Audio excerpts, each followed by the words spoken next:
We're joined by Israel's Foreign Minister, Mr. Gideon Sa'ar. Thank you very much. I know these are difficult times and you're taking out this moment to speak with us. We're very honored to have you, Foreign Minister, on our show. Can I begin by asking you some straightforward, direct questions? All of this, of course, happening on the back of the Prime Minister of India's visit to Israel. The Prime Minister has publicly affirmed Israel's right to defend itself. Do you interpret India's position as political backing for your offensive against Iran for this specific operation, or only for defensive action against direct attacks, sir? First of all, we deeply appreciate the friendship with India, with Prime Minister Modi, but it's Prime Minister Modi and Dr. Jaishankar as Foreign Minister who will speak publicly on behalf of India. I'm speaking on behalf of the State of Israel. And I know that while speaking with you, the people of India know exactly what is terrorism. And when we are speaking about Iran, we are speaking about the #1 exporter of the world of terrorism, the #1 finance support for terrorism. So it is a crucial battle against terrorism to create a safer and a more stable Middle East. Mr. Sa'ar, when Prime Minister Modi visited Israel last week, was he briefed, even in broad terms, about the imminent operation that was being conducted by Israel and the United States? And one other small question associated with that. I know that I must ask you this because it is important in the context. Do you believe that he wanted to play some sort of a mediatory role? Did you ask him to do so? Again, I believe that questions to Prime Minister Modi should be addressed directly to him. I don't want to speak on his behalf, but I just wanted to make it clear. Prime Minister Modi had a great and successful visit in Israel. The love of the people of Israel, the parliament, the Knesset of Israel, and the government to him was shown very explicitly. But I want to emphasize the fact that the decision to go to the operation was taken by our security cabinet early Saturday morning while Prime Minister Modi left Israel on Thursday. So even if we wanted to, we couldn't brief him on that while he was visiting Israel. China says, and I know that you have got a statement also on this, China says negotiations between Washington and Tehran were making progress. Significant progress is the exact word they've used. And even factoring in Israeli concerns. This is what China says. If diplomacy was advancing, do you think that the strikes were needed, sir? Could more time have been given for diplomacy? Well, the Americans gave time to diplomacy as much as they did it before the June operation. But unfortunately, Iran refused for the demands for zero enrichment and to take out the materials, enriched materials from Iran, and also refused to deal at all with regard to their long-range ballistic missiles program and to their terror proxies in the Middle East. Actually, there are already terror states, the Houthis, Hezbollah, Hamas. So the Americans themselves recognize that the Iranians are trying to waste time. They are not interested in solving these issues, but to waste time, to gain time. And finally, while we understood that their intention is to very soon take all the nuclear program, substantial and relevant elements to a very deep underground facility, we understood we must act, because if they would have done so, and it was a matter of a short time until they would do so, they were immune. You couldn't strike this facility by any Air Force because it is too deep underneath the ground. So we needed to act, and we needed to act now.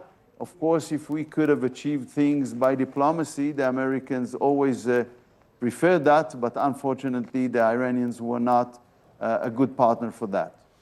Now, Minister, Trump says it was a preemptive strike because the Ayatollah wanted to get me, but I got him first. These were his words. So what was it really? Do you believe that the Ayatollah had planned an assassination strike on Trump and it was imminent?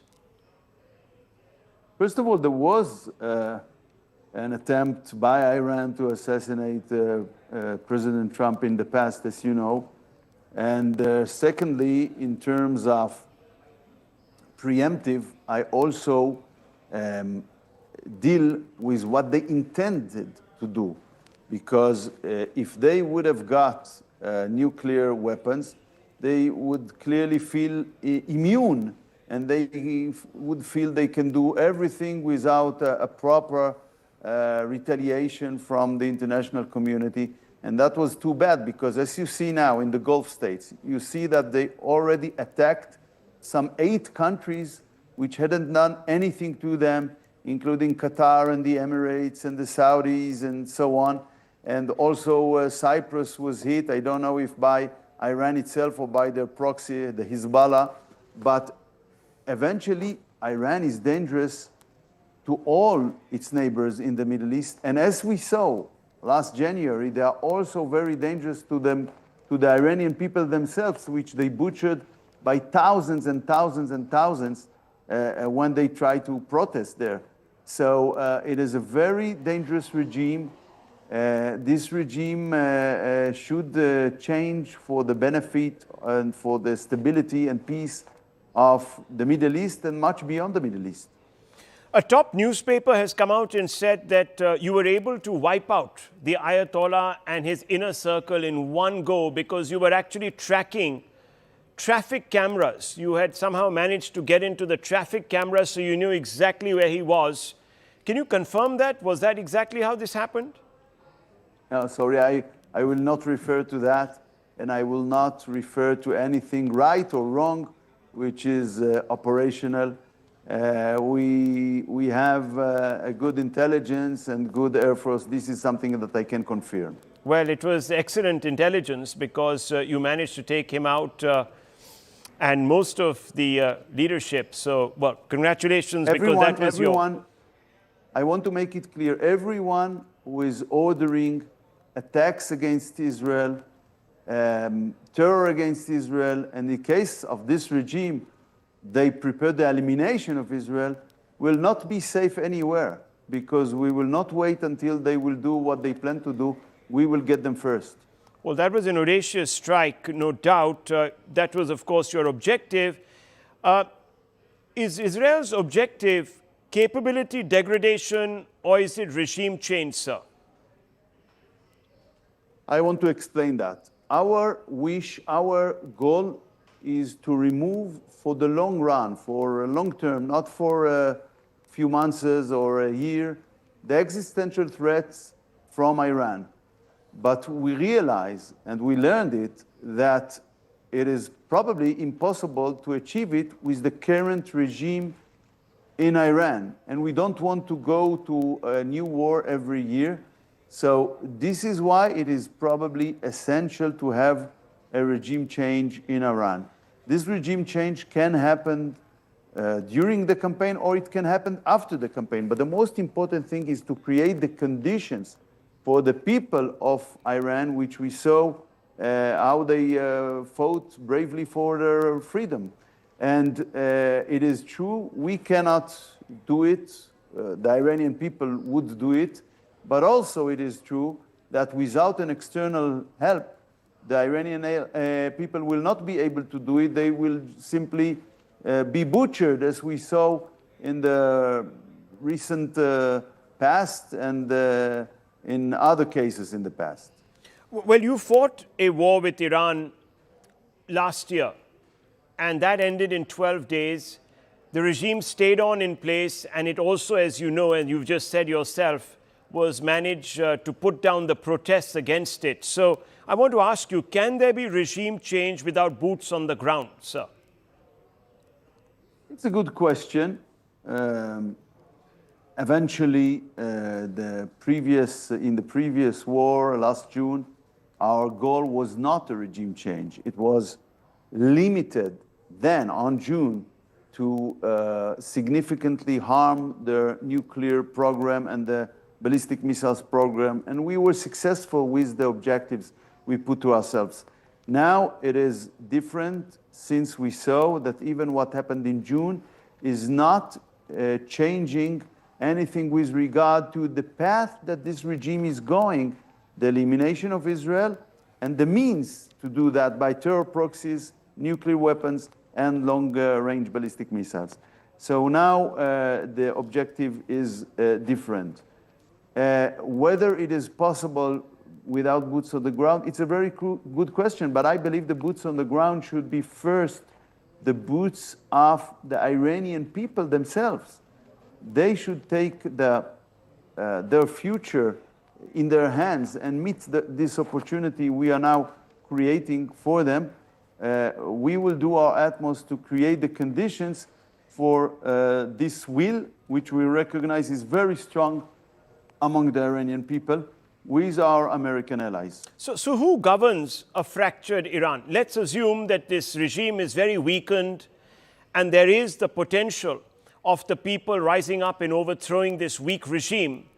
Who would you like to see in power? It is not for us to decide. I would wish a fair and the free elections that will decide for the Iranian people who will rule them. What I can say is that in the past, Israel and Iran was good friends until the Islamic Revolution of 1979. We had very close ties and connections, and we want to resume that. We don't see the Iranian people as our enemy. They are not our enemy. We see the current regime in Iran as an enemy that swore to wipe Israel off the map, and we will not leave under elimination threat, and we will act decisively to remove that. There are talks that there is the minorities that could play a crucial role, that perhaps countries such as yourself, the United States, and other Arab countries would like to see minorities like the Kurds, etc., playing a more active role. Is that happening on the ground? Do you see that as a possibility, or are they too unorganized, sir?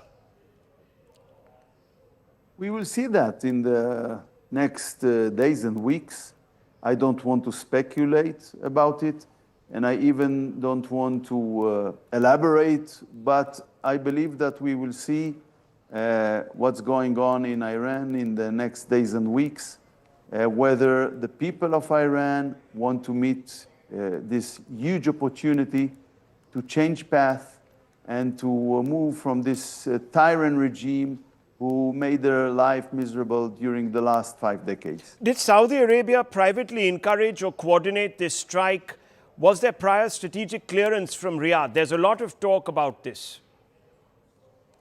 You said privately, but if they are saying something privately, them or any other states, would you like me to share that? I cannot share things that are being said or not being said if they are being said privately.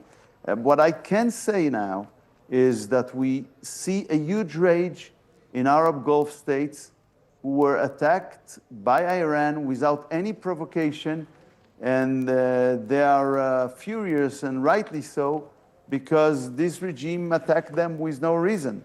And of course, they are deserve to live in peace and security, and it is right about the Saudis, about the UAE, or any other state in the Gulf. Now, I have two more questions to you, sir. President Trump has come out and sent mixed signals on the objectives, the way the Americans see it. He said that regime change is not what we are looking at. You are yourself saying that regime change should be the outcome. Are Washington and Jerusalem or Tel Aviv fully aligned on war aims, sir?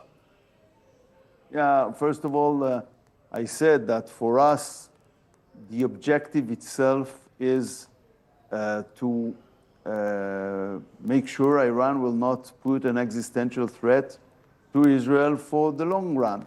And I said that without a regime change, it is hard to see that. Anyhow, I can assure you we are on the same page. We are coordinated in a very good way in both political and military levels. Talking about military, do you have the staying power? Do you have the munitions? Do you have the wherewithal, military wherewithal, to stay engaged in this campaign and take it to where its logical conclusion should be in case it stretches? And what is the timeline, sir? Well, we have an objective. We don't have a timeline, and we are aware to the fact that we will need patience in order to achieve our objective. But it's important to be patient enough and consistent enough in order to achieve it, and not to have another war very soon because you didn't finish the job. So you will go with it as long as it takes. Is that what I'm getting to understand? Yeah, I think you understood well. Iran has disrupted the Strait of Hormuz, sir, through which roughly a fifth of global oil flows, a lot of trade flows also. Is Israel going to join the United States in providing a security umbrella to cargo ships? Well, the United States and the president himself, President Trump, said they will do that. And we share missions. There are things that they are doing. There are things that we are doing. But of course, it is something which is unacceptable to block international navigation, to harm the world's economy, which is another mad thing Iran is doing. It shouldn't be acceptable, and it should be prevented, and I hope it will be prevented. They're also targeting a large number of Gulf states, some of these city-states, and you're seeing an effect on the ground there. The costs are escalating. I don't want to be very pushy, but something like 6 questions ago, you said I have another 2 questions. Right. I was just pushing my luck. I'm a journalist. I can answer until midnight, but yes. I have another missions here, so I hope you will forgive me. Of course, I understand. And we are always happy to speak with the great people of India. Thank you. You're so patient, and thank you very much. I apologize for pushing my luck. I'm a pushy journalist. You couldn't expect less. Thank you so much, Mr. Sa'ar. Thank you so much for taking out the time, and best of luck for your campaign. Thank you. Thank you so much. Bye-bye. We leave it at that, viewers. Comprehensive interview with Gideon Sa'ar, who's, of course, the Foreign Minister of Israel, giving us a brief outline of where he expects this war to go and at what point the Israelis and the Americans will think that their objectives have been met.